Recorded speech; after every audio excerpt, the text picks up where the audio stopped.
Praise the lord, హల్లెలూయా. దేవుని నామానికి స్తోత్రాలు. మీ అందరికీ నా వందనాలు తెలియజేస్తున్నాను.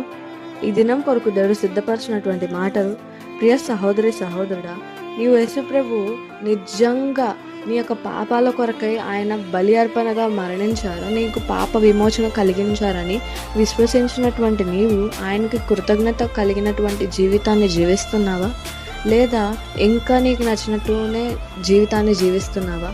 అయితే ఈ మాటలు దేవుడు నీ కొరకే మాట్లాడుతున్నారు. మన పాత నిబంధనలో చూసుకున్నట్లయితే, భక్తుల జీవితంలో, యోబు జీవితంలో మనం చూసుకున్నట్లయితే, యోబు రోజు తెల్లవారుజామునే లేచి తన యొక్క బిడ్డల పాపాల నిమిత్తమై బలి అర్పణ అర్పించేవారు. అది ఏంటంటే టెంపరరీ సిన్ ఫర్గ్యూనెస్ కోసం పాత నిబంధనలో బలులు అర్పించి చేసేవాళ్ళు.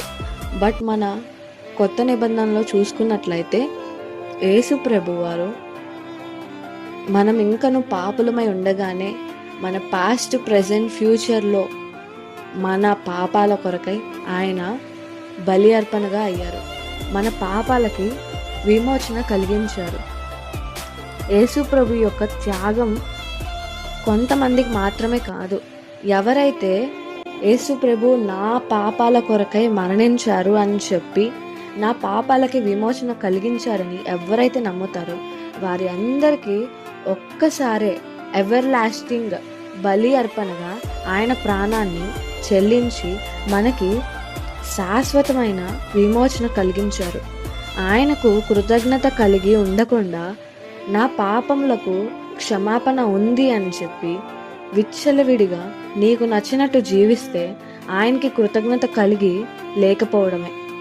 ఆయన్ని నిజంగా విశ్వసించినట్లయితే, నిజంగా నీ హృదయంలో కృతజ్ఞత కలిగి ఉన్నట్లయితే, నీ యొక్క జీవితాన్ని ఒక లివింగ్ సాక్రిఫైస్గా, సజీవ యాగంగా మన యొక్క జీవితాన్ని ఆయన కొరకు జీవించాలి.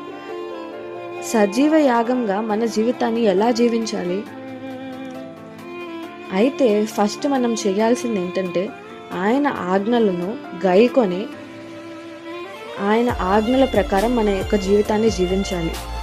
నిత్యము స్తుతి అర్పణ ఆయనకి చెల్లించాలి. ఇతరులకు సహాయం చేసేవారుగా మనం ఉండాలి.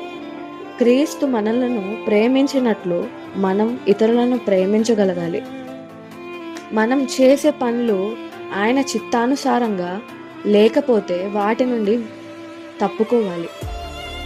శరీరీచ్ఛలను, శరీర ఆశలను, లోక సంబంధమైనటువంటి ఆచారాలను మనం విడిచిపెట్టాలి. దేవుని చిత్తానుసారంగా మనం జీవిస్తున్నామా లేదా అని పరిశీలన దినదినం మనం చేసుకుంటూ ఏ రోజుకి ఆ రోజు పరిశుద్ధపరుచుకుంటూ ఉండాలి. ఇలాగ జీవించడం వలన మనం దేవునికి కృతజ్ఞత కలిగి ఉండటమే.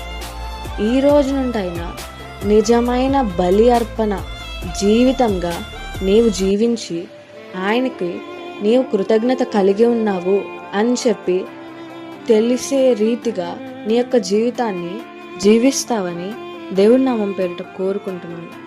అట్టి కృప దేవుడు నీకు దయచేయును గాక. ఆమేన్.